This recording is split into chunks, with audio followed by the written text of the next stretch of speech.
Whew. All right. Time to see what's on social media today.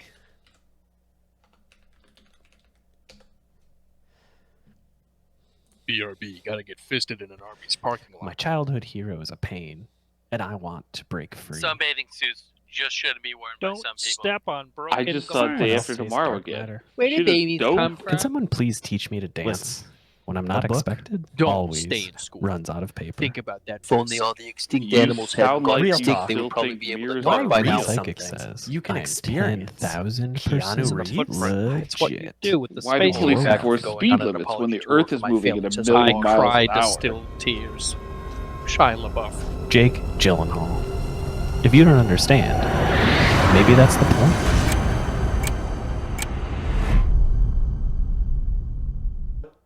What day is it? Don't you know?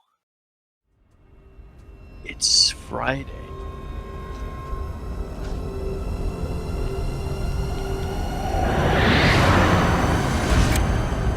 Oh my god. Hello everyone and welcome to Movie Club 95. I'm your host Matt. And I am Collie. And today we're here to talk to you about a little gem from the year 2019 called hashtag Follow Friday. Now, Collie, if you remember, in the mid to early 2010s, to actually pretty recently, there was a pretty big influx of social media related killing movies. I'm not sure if you've seen Unfriended, hashtag horror, even Nerve with one of the Francos, Tragedy Girls. All those are straight garbage, and those probably fall more in line with what we're reviewing right now. But there were some good ones. There was Searching. Yeah, there was Searching. Yeah, that one was Okay, that one all was right. all right. Social Network? I guess you could call it Social Network. I mean, yeah, we're talking about real killers though, right? not just social pariahs. So here comes hashtag Follow Friday, and I didn't know this. I guess this shows how much of a boomer I am, but hashtag Follow Friday is a real thing, and supposedly on Fridays you tweet hashtag Follow Friday, and then other people see it and they follow the people that you hashtag Follow Friday. That's almost worse than the movie. Yeah, I didn't know that. That has been around though since 2009, and so it took someone probably about 5 years before they thought, you know what if somebody saw that and started killing those people instead of following them? And fine, sure, we all have stupid ideas. I mean, I hate to admit, I briefly had that idea once you told me. Yeah, but the fact that somebody else went along with it and said, goddamn right, we're going to make some money off this. And that was the Asylum that did it. So I guess I'm not that surprised. Now, before I start, though, I've seen this movie 3 times now, Collie, and I know you've seen it twice. And Yeah. I'm going to ask you the question that I asked you every time we've watched it together. What's the main character's name?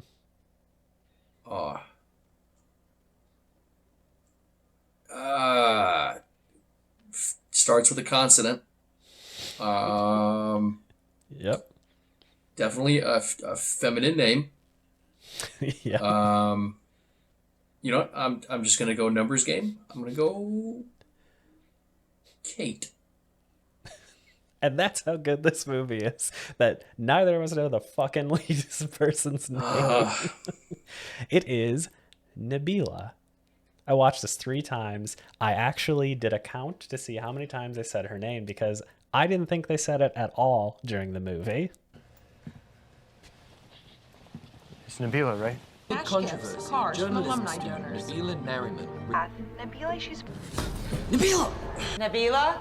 Turns out they say it 5 times in the entire movie and twice in the first hour. That's it. So when you hit like the 60-minute mark of a movie, especially this movie, you're practically you've tuned it out. Like you're already done with it. You just want it to be over at that point. We start the movie with our main character, no name. She's chucking her phone into a river, and this is supposed to be the premise of the whole movie, right? Is she's done with social media, but When I'm done with social media, I just delete the app on my phone. I don't chuck $1,000 piece of hardware into a river and call it a day. Well, that's why you're not an artist. That's true. Yeah, that's that is the reason why. So, Collie, first scene in this movie, we see this homeless man who they tried to play off as a college student watching a video about another kid in the library shitting his pants. Sorry, man, there's just this hilarious video of this guy shitting his pants at a debate tournament. Can everyone please leave? Get out! Hey, do you mind using headphones? Please? Go. I don't know why. He tries to put it back in. He just stands there on stage and goes, could everyone please leave? And the absolute violence of it almost brings this man to his knees. He's struggling to walk.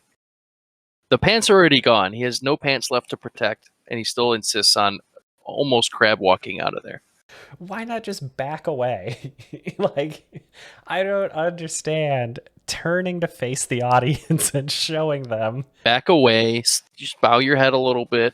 They should only know you've shit yourself with the smell you've left behind.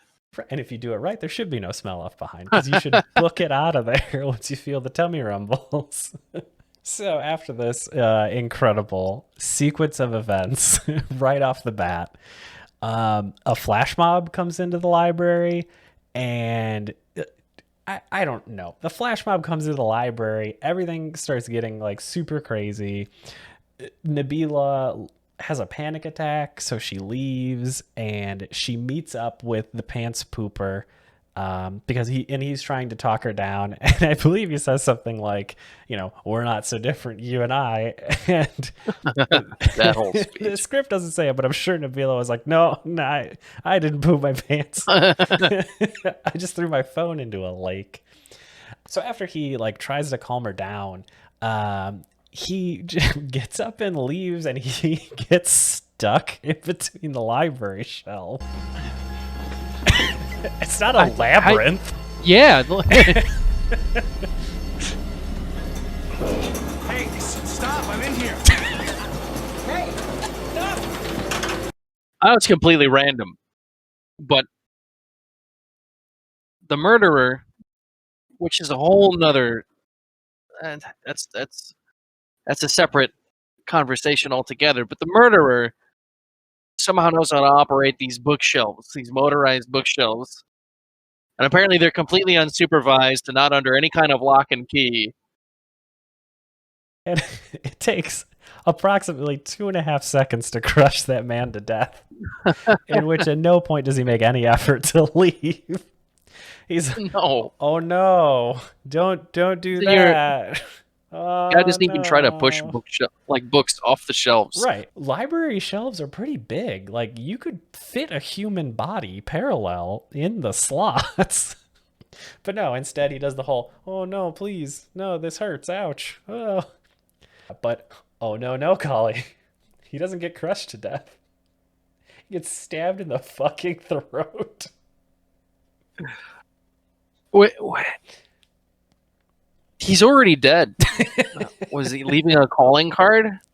Like, the cops are going to be like, did he die first of being stabbed in the throat? Or is it being crushed to death? Right. By these very, very slow-moving bookshelves.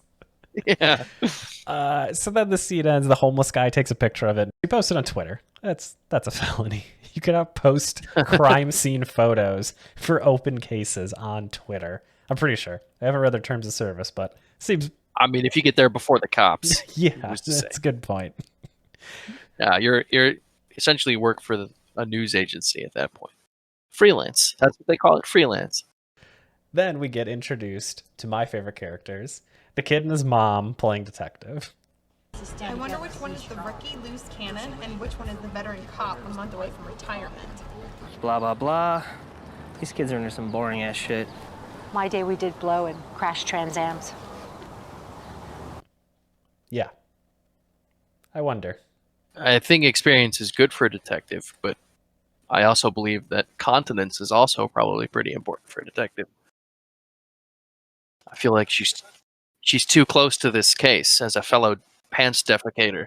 Oh God. Yeah, she doesn't know how to use Twitter. Why is she on this case?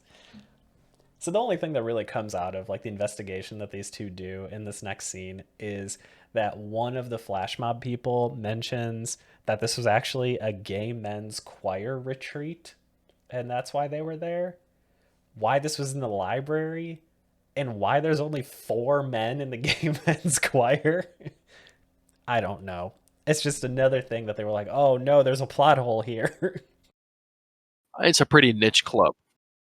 Then we also get the amazing see, look, that's me. And it's the photo of him sheepishly looking into the camera. This is the gay men's chorus retreat. We thought so, but we walked in and it was chock full of randos. Rando, rando, rando. Look, there's me. Who took this?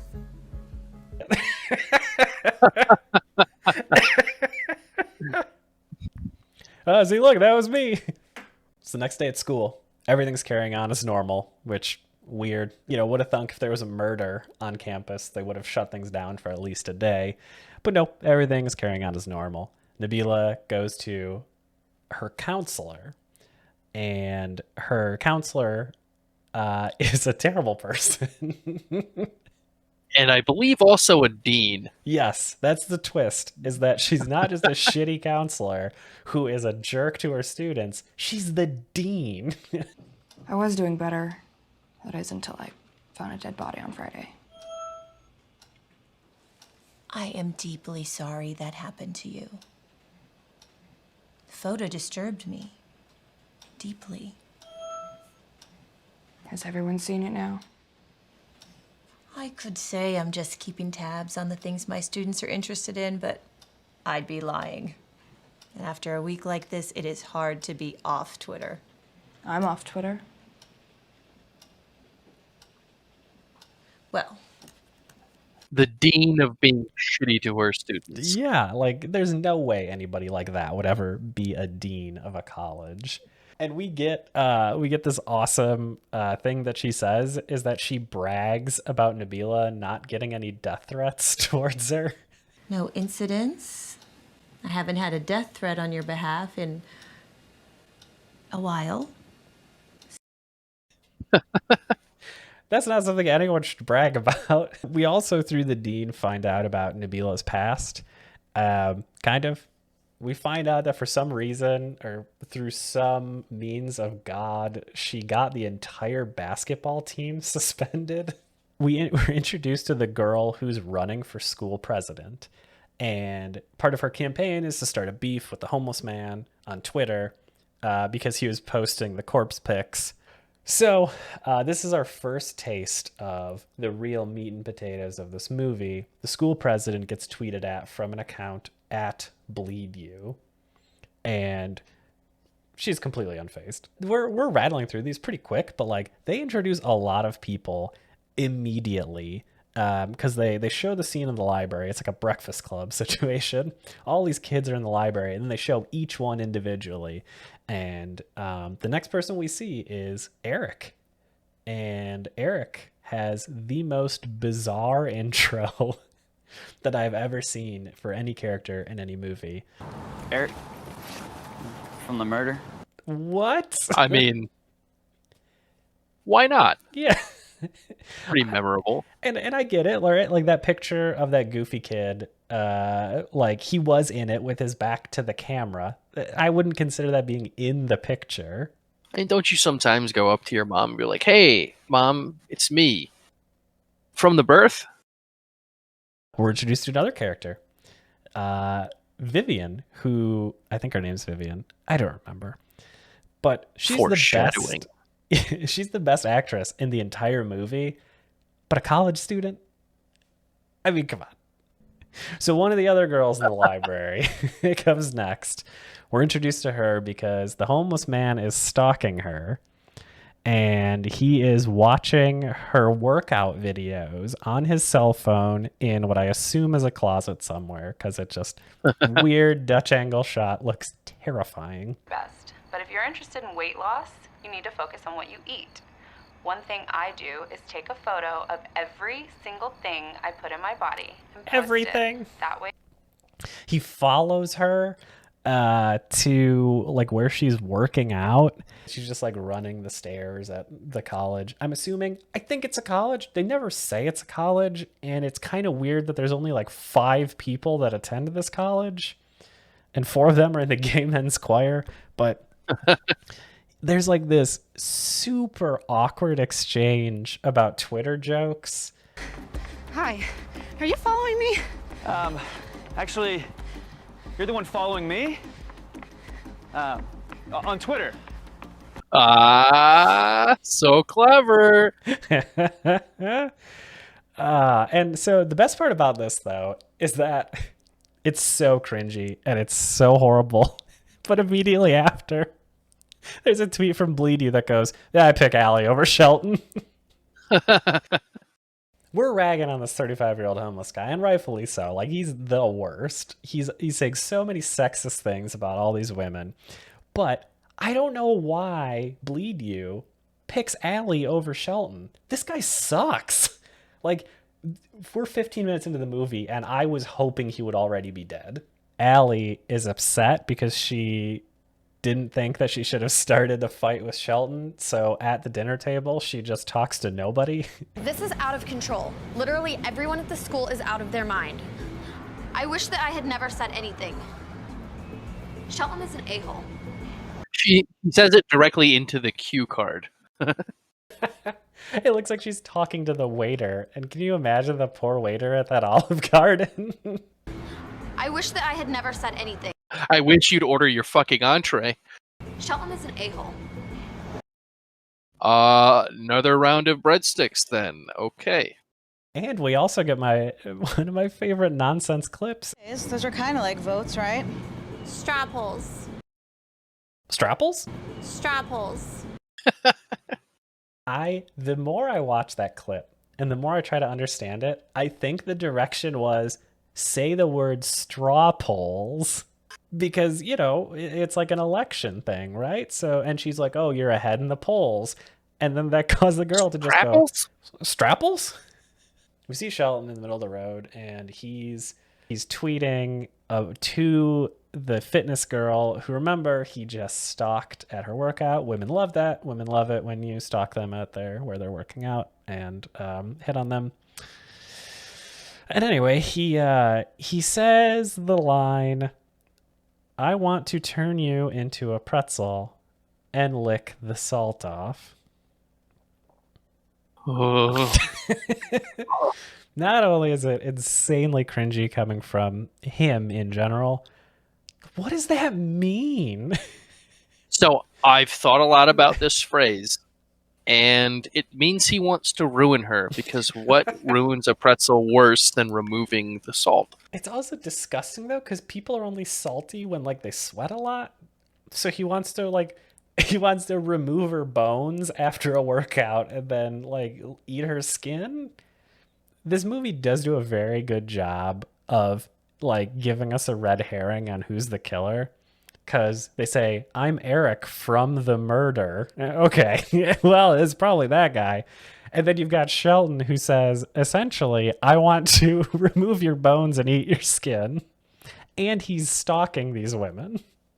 You see, I could realistically believe that all the people that get killed in this movie would commit murder themselves. They all have reasons to murder. So, if anything, this is kind of a hero's journey. Well, if I went to like a 10-person college and one of those 10 was Shelton, you know, I'd be a little jaded as well. So after he tells this girl that he wants to eat her skin or whatever, No, just lick it free of all mineral. This is so gross. That's arguably worse. Would you rather have someone come up to you and say, "Hey, I want to lick every bit of perspiration off of every inch of your body," or "I want to eat your skin"? I'd be less grossed out if they ate my skin. Exactly. Because my first reaction would be like, I feel like you don't know all the places I sweat. You didn't think about this. Yeah, no, you did not. And you're saying it to a yoga instructor. I mean, if they do hot yoga, it's over. Even though what we see her doing is not really yoga. She's like weird kickboxing. Yeah, more Taibo than yoga. Yeah, she's Billy Blanks. If only that was her name. Betty Blanks. Yeah. Here we go. The yoga girl, I don't even remember her name. I think they said it less times than Nabila. She is dressed up like she's going on a date. Holy shit, is she going vampire hunting? Uh-oh. Hi. I think you have the wrong house. Oh. Sorry. Have a good night. The continuity in this movie, I mean, the guy delivers the pizza to her door, and it sounds like they recorded his half of the dialogue in an active Domino's pizza. I think you have the wrong house. Oh. Sorry. Have a good night. That's literally the whole scene, is she gets interrupted while getting dressed and because somebody tried to deliver pizzas to her, but she didn't order pizzas. Then we go back to Allie, who's still sitting alone at Olive Garden. I'm guessing slamming drinks well past margaritas. close. Look at the poor guy in the background. He wants to go home. He's like fucking endless breadsticks. I knew endless margaritas was a bad idea. He just brought him to her so she would shut up and stop asking him about Shelton. He's like, I don't even know who that is, ma'am. Can you please order your food? When you ordered 5 margaritas, I didn't expect all 4 of your friends to leave. Yeah, I didn't know they were all for you. Collie, I don't even know how to introduce this. So apparently, she gets so drunk on these margaritas that she walks to Boston. Now, this movie takes place in Virginia. They make it abundantly clear. They show a lot of mountains. The school is called like Virginia Institute. So I think it's important to remember that when you get hammered enough, I think it's referenced as time travel. So she time travels to Boston. What was in those margaritas? But then we find out, surprise, it's not Boston. She is outside of a gas station. So it turns out she's not in Boston. She was hallucinating it. She was really at the local Mickermack grocery store. Which, if you're near one of those, shout out in the comments because I need to know what the hell that is. She just walks home. Like, she's totally fine. I guess that was just a weird spell that happened. Maybe, mixing her meds with those margs. I think she just wandered into another movie by accident. Yeah, they were killing 2 birds with 1 stone. So she makes it to her sorority Halloween party, even though we saw when she was campaigning, it's June's intermezzo, which means that it's June, but, time is flat.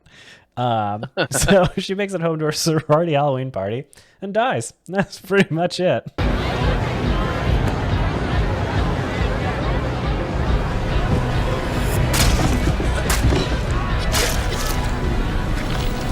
Nasty!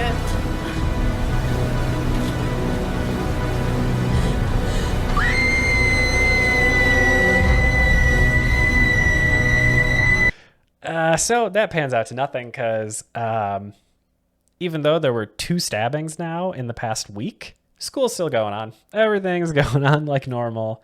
Nabila and Eric find the Bleed You account, which wouldn't be that hard.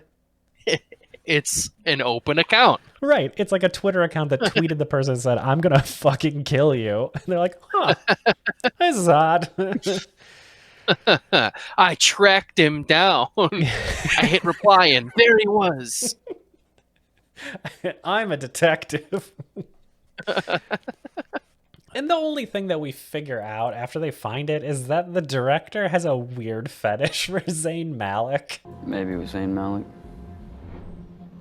I want Zayn Malik to murder me. That doesn't mean anything. I want Zayn Malik to cut off my face and put it on his face as a moisturizing mask on his spa day. If it was Billy Zane, completely understandable, but I don't even know who Zayn Malik is. He's the guy from One Direction. Oh. I've apparently been living my life in the other direction. Edit that out. Edit that out. Oh. So if you found the Twitter account that you think is causing all these murders, who would be the first person you would go to? Oh, Eric. Vivian, yeah, absolutely, because she has 4,000 Twitter followers. What, hashtag murder? That sounds like something a 38-year-old marketing guy comes up with just before he gets fired. Okay. And, like, that line had to be improv, right? You would really hope so. She knew how stupid this movie was, and she just got it all out there. Or else the writer was being pretty tongue-in-cheek there. Knew exactly what they were doing. So Yoga Girl gets followed by @BleedYou. She's teaching her fitness class, and here comes Pizza Plot again. She gets another pizza delivered to her when she's... It's me, a plot device. Yeah, this is how they moved the plot along, is by giving her pizzas. She signs for it and just throws it in the trash. Like, Darby, chill. It's free pizza. In today's world, waste of this kind, it's no wonder she got killed. Now she's in class and she's getting more tweets from BleedYou with the hashtag #FeedDarby. A bunch of people come into the classroom with pizzas for her. Then she gets another 5 pizzas delivered to her when she's walking home from class. Darby? I didn't. Daisy, darling? Ace's Pizza. Here you go. She has an anatomy lab and a client on Fridays. And again, at this point, I'm losing my fucking mind trying to understand what is happening and why the director thought this was creepy. Yeah, I mean, if I got murdered right after that, it'd probably be the high point of my life, right beforehand. I probably wouldn't be that mad. Also, why is the killer doing this? He didn't send poop to the pants pooper. And he didn't do anything to the student council girl, which I don't even know why she died. She really didn't do anything. She just stuck up for herself when Shelton was being an asshole to women. I think he was hoping she would eat herself to death. Maybe, but that's not his MO. He didn't poop the dude's pants to death. And he didn't, like, the alley girl, he stabbed her to death. Maybe he was hoping she would have eaten herself so fat that she couldn't run, making her a much easier target. Right. I'm going to keep going back to this, though. Allie did nothing wrong. I don't know why she died. She's the most innocent person in this whole movie. She wanted to be the student council president to make this school better. You know, I'm fairly certain the murderer just worked at that restaurant. At the pizza Completely place? justified. Oh, at the Olive Garden? Yes. He was the waiter. She was like, Sheldon is an a-hole. And he's like, oh boy, let me tweet this one out.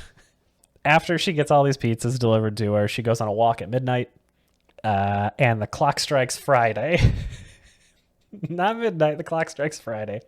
So you know some shit is about to go down. So she winds up at Shelton's house. Shelton's squat. Right, they're on the roof of this house, which makes me think that it's not his. She talks about how she used to have an eating disorder and how no one knows that she had this or that she had a relapse. Which, how does the killer know that? Don't know. Doesn't matter though, Collie, because tension breaker. Hey, I have 5 pizzas here. Hey, people are trying to sleep. Hey, I forgot the 5 pizzas here. Like, could you imagine like the ad or like whatever, like the agent responding to the call? He's like, hey, how good is your stereotypical Italian accent? I don't know, buddy. You tell me. You're hired. All you gotta say is, hey, I've got 5 pizzas here. So this is weird. They end up sleeping together, which is gross because he was just stalking her. After they sleep together, we see that they're sleeping on the floor in someone's living room. So again, I don't think that's Shelton's house. I think he just broke in and has squatters' rights now. And it goes even further because he tells her to leave through the fire escape. Just imagine doing the climb of shame. I have to imagine it stings quite a bit more. I bet after sleeping with Shelton, the fire's in her pants. Oh. Oh, Lord. She knows she's being stalked, but yet she leaves her phone with Shelton to go for a run in the woods. As people often do right before being murdered. Right, after being stalked for like 3 straight days, having a Twitter account tweet that they're going to murder you. You know, leave your phone at home, take a nice hike in the woods. She trips, sprains her ankle, and she gets up and admires the view when the killer pushes her off the cliff.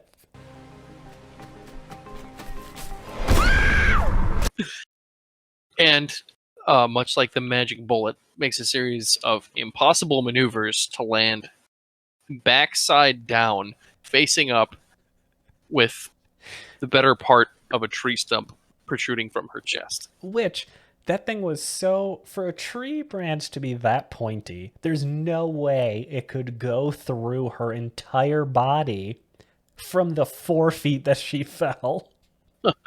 She would just roll off of it with like a deep scratch, or it would break.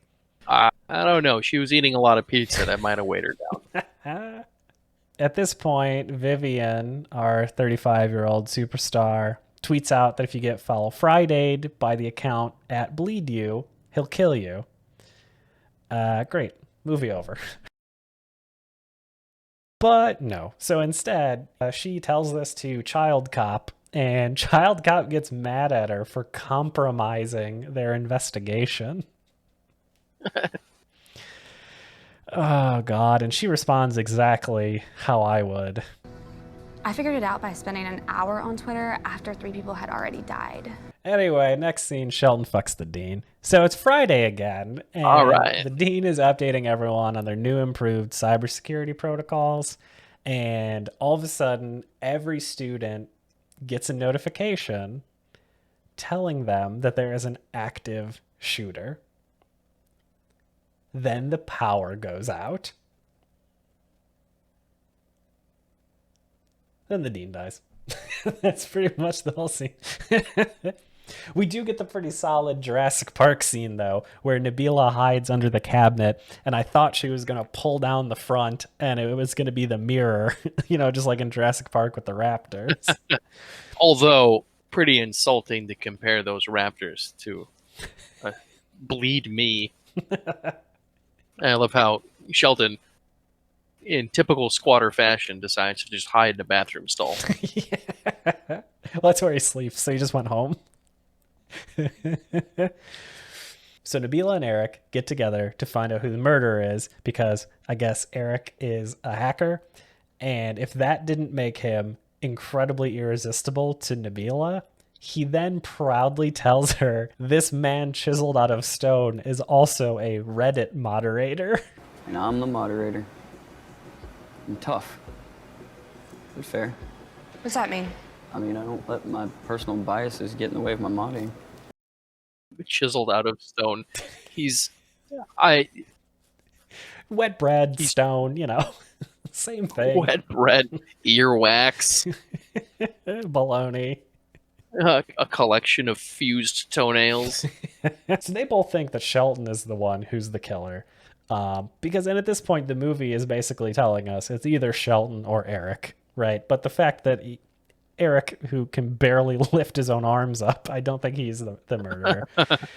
So they think Shelton's doing it because he's been at the scene of every crime, which happens at the school, so that's every student, but doesn't matter.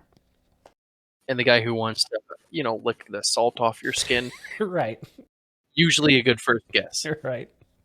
So Eric has built a program that will tell them who the next victim is based off their recent number of Twitter mentions. And there's 10 people that go to this goddamn school. Just look at each one and click mentions on Twitter. It's not that fucking hard to figure out who has the most mentions over the past couple days.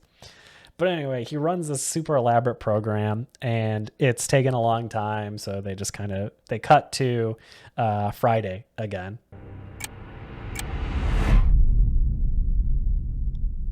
It's clock strikes Friday, time for another murder, and we see Vivian, who already looks like a corpse.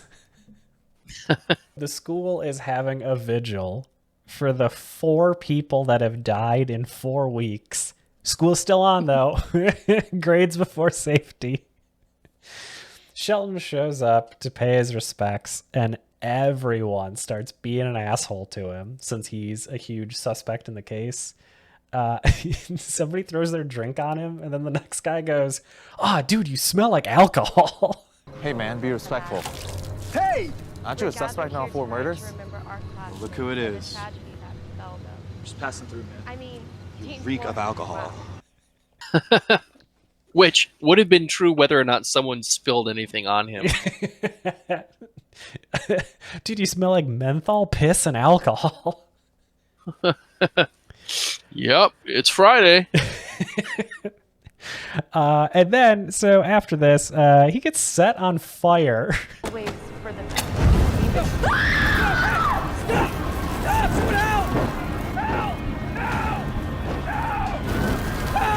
Was the guy drinking Everclear or like pure ethanol when he threw it on him? No one helps Shelton, and to be honest, I probably wouldn't either. Shelton sucks. So no one puts him out, and no one even cares. No one catches the guy who did it. They just watch him burn. They didn't want to risk catching herpes. Yeah. And also, 2 of the previous people to touch him died. So that is they're true. hedging their bets. That's completely fair. Oh God, that is true. You know what? I hope that someday no one hates me enough that if I'm set on fire in a public place, they will just watch me burn. Nabila is really upset that her and Eric can't figure out who did this because Eric's app ran too long. So Eric tries to make her feel better by showing her the live feed of Shelton burning to death. I'm sorry it took too long to work.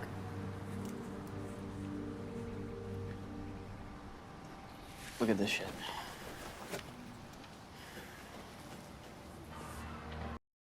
When I show a lady a video of a man burning to death, the next thing I do is what Eric does. Not really sure how to process. Oh, No. Eric, read the room, man. You just showed her a video of a guy burning to death. Come back. Oh, yeah. He mistook literal hot for figurative hot. Yeah. Oh, Eric, that's Easy so hot. mistake. Yeah? You think so? Oh, he's burning up. Me too, baby. What excites women more than burning passion? Nabila then tells Boy Cop the same thing that Vivian told Boy Cop about the Bleed You account, but this time he believes her. He didn't believe Vivian and got mad. He said that she was ruining the investigation, but Nabila tells him, and he's like, oh yeah, that makes sense. She broke Eric's heart, and so she is trying to find him. And she's trying to find him because the cops now want to use his program to figure out the next victim. Yeah. I mean, he's a Reddit moderator. He's essentially one step away from being an official detective. We get this shot of the other Reddit admins with this egregious crotch shot. Ooh. Short shorts? No. No shorts. Straight up, like, fucking tight-ass boxers. I don't know why the director needed that angle in the movie. I don't know why he has whiskey glasses filled with Mountain Dew around the desk. Mountain Dew, sure. Yeah. If it's piss, that guy needs to see a doctor. It is like fluorescent green. I think, though, that the things that I've learned from this movie is that the person who made it wants Zayn Malik to eat their ass. They want to lick the salt off of someone, and they probably got banned from a subreddit for saying something once. Because they have it out for those Reddit mods. So Nabila, after breaking into Eric's house, finds out that the killer is going to swat Vivian. So she calls the police and says the sketchiest thing to the police. 911, what's your emergency? Uh-huh. Can you repeat that, please?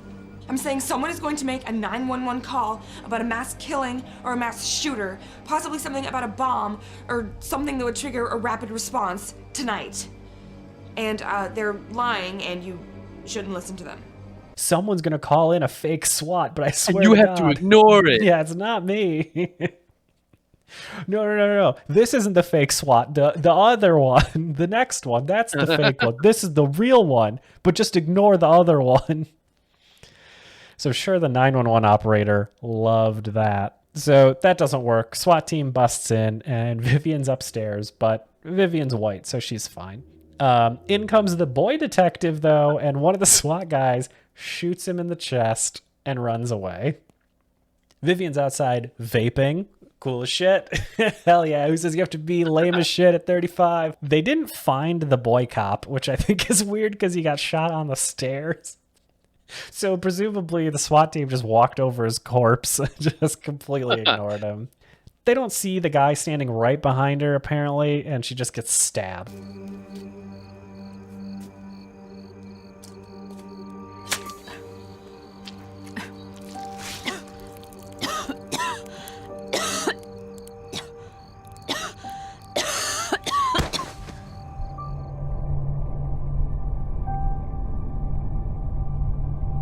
Nabila's back to modern technology. She gets her Apple phone now because she needs to start tweeting because people keep dying. We've had 6 deaths in 6 weeks.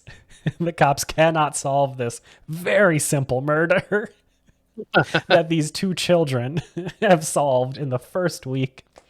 And she starts getting a bunch of tweets from Bleed You. Uh-oh, Nabila, now she's the next victim. She goes to the police station and she says, hey, boy cop's not here because he's dead. I guess no one's found boy cop's body because no one seems to be affected or mourning him. And she says, I know that I am next. Please take me into custody and protect me. And like good cops, they say no.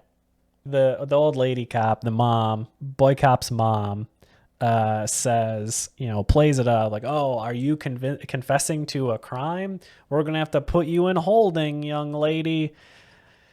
Doesn't make any sense. I don't know why they had to do the fucking charades just to put her in protection. That's how our entire legal system operates. They put her in this jail cell. Holding cell. And it's not a holding cell. It's not a holding cell. It's a cubicle. It's a chair in the middle of a room with a glass door. So she sleeps there. Apparently, the cop comes at some point and says, you weren't the next victim. Eric was. And Bleed You has... Dun, dun. Yeah, dun, dun. And I don't know what it is also in this movie that the director was like, this girl who has suffered a ton of trauma from her Basketball Boy article needs to keep seeing dead bodies. Keep showing her the murders. So they show her the video that Bleed You tweeted of Eric being murdered. Which I think was for everyone's benefit. Yeah, I think so too, because, well, I don't know. I think Shelton was the peak of people I wanted to see die. Eric was just collateral damage. Eric was the top of the people that I expected to die. Right. Well, I think, though, like, now, Shelton's dead and Eric's dead, so who could the murderer be? But watching the video, I mean, it's tough to tell because this is a low-budget movie, but the video is just Eric holding his gut while he's bleeding as he falls on a perfectly placed piece of cardboard in an attic somewhere. So Nabila goes back to Eric's house or apartment or server room or whatever to try to find him. And his computer's open and, oh my God, he's logged into the Bleed You Twitter account. Oh my god. Who would have guessed? All the pieces start to fit together in her mind like a Da Vinci Code puzzle. The build wasn't that hard once I got it going. I have this hobby. Eric from The Murder. So shame on us, Collie, because I guess he did give us a lot of clues. Like when he said, I'm Eric from The Murder, and I built this app to pick out my next victim. I mean the killer's next victim. And at Bleed You tweeted, I'm really Eric. Yes, you read that right. I am Eric. But we just didn't pick up And also when he said, I'm a Reddit moderator. Speaking of Reddit moderator, the next scene, she goes home because, again, she had been tweeted at a bunch, so she is the next victim in her mind. So she goes back home, the door's unlocked, something's amiss. She walks in and, oh my god, the murderer is in her oh, wait, nope, just a Reddit moderator. Keep beating him, please. Yes, she does not stop beating him with the golf club, even after finding out that he's not Eric. He gets Which is the correct response for home invasion. So he gets arrested, and that was an incredibly pointless scene. Basically, the Reddit moderator found out about Nabila through Eric, broke in to sniff her underwear drawer, go through her unmentionables, and she beats the shit out of him with a golf club. Entirely justified, every bit of it. It just so stupid. So Nabila and her family are at the police station because the Reddit moderator is now behind bars. And now she's at the police station again, having to give her statement and everything.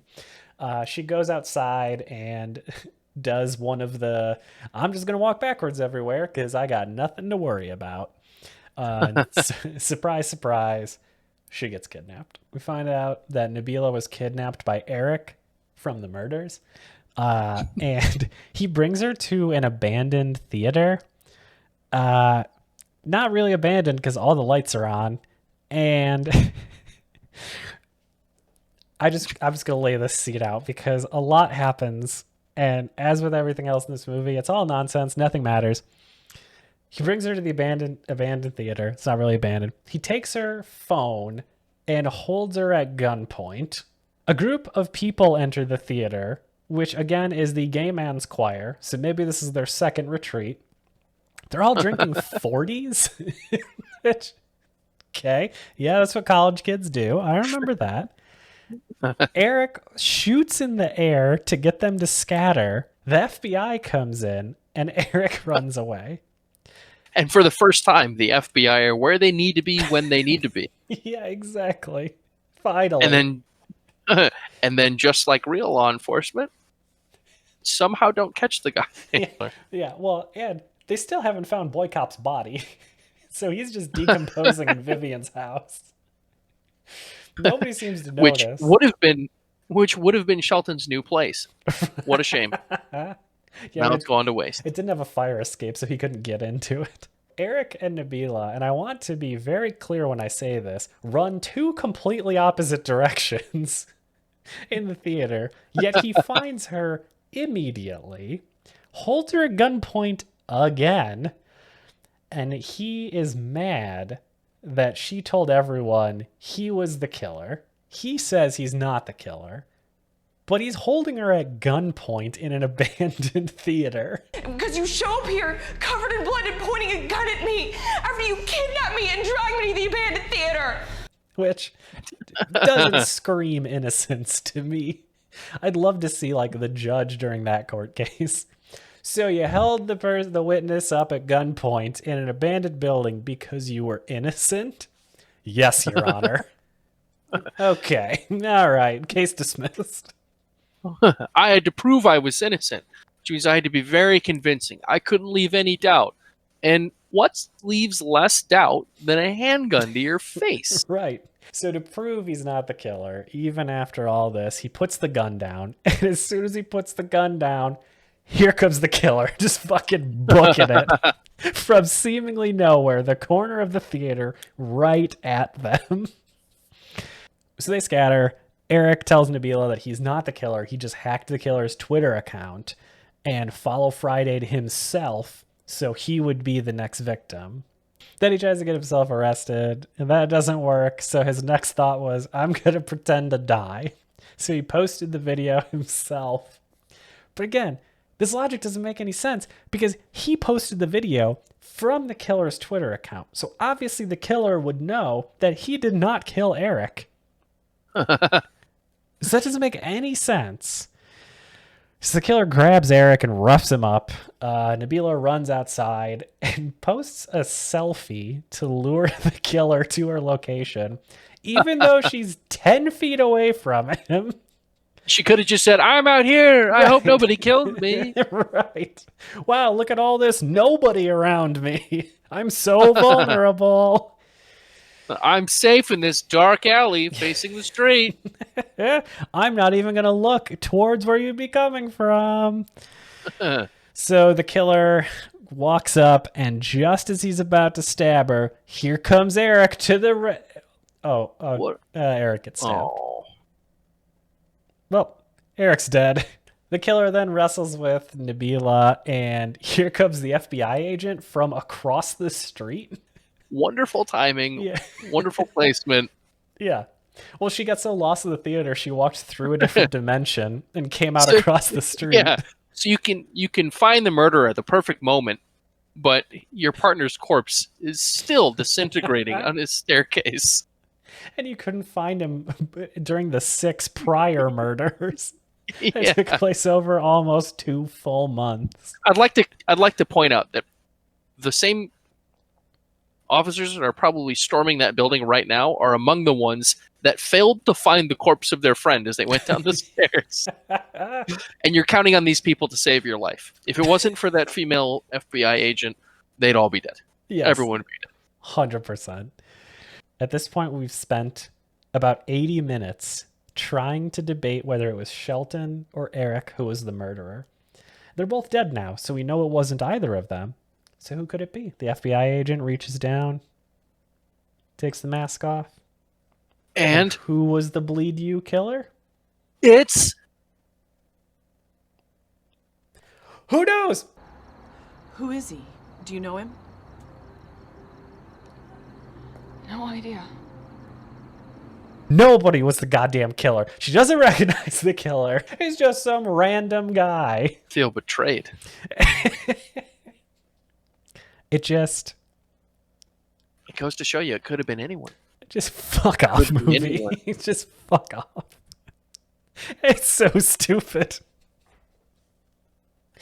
It's a whodunit movie where nobody cares who done it. It's a new genre called the Who Gives a Shit.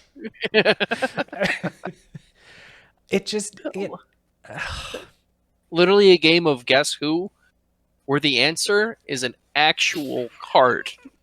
Who was it? 4 of diamonds. Collie, what would you give this movie if you had to rate it? So, random murders by a random person at a random place for seemingly no good reason. All things I like generally, but just poorly executed. I'm gonna give this 4.5 Billy Zanes. Ooh, okay, damn. All right. You know, I think that this movie would have been perfect if it ended when the first person said it's the @BleedYou account. Then they could have just said it's probably a stranger. So let's just track their IP address. That would have been the movie. 20 minutes. We're done. I would give this movie 23.2 Robert Zadars. And I'm sorry, but that's just... Wow. That's how low it is in my book. I didn't think you disliked it that much. Yeah.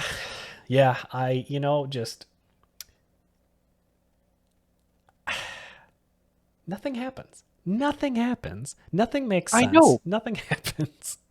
I mean, that was part of the charm of Seinfeld, right? Now, sure, it had good writing and fun plot, Yeah. characteristics, and good direction, and good writing, and higher production value, and yeah, so they're nothing alike. No. They're absolutely nothing alike. I regret that comparison. All right. Well, thank you everyone for joining us. This was the premiere episode of Movie Club 95. If you like what you saw, which I don't blame you if you didn't, because this movie was the worst piece of shit you probably have ever seen, like and subscribe. But until then, we will see you next time. It could be anyone. Even you. What's that behind you, Matt? Oh my god. Were you just jerking off a ghost? of Is that why you had me look away? An extremely well endowed ghost. But that ghost could have been anyone. It could have even been you.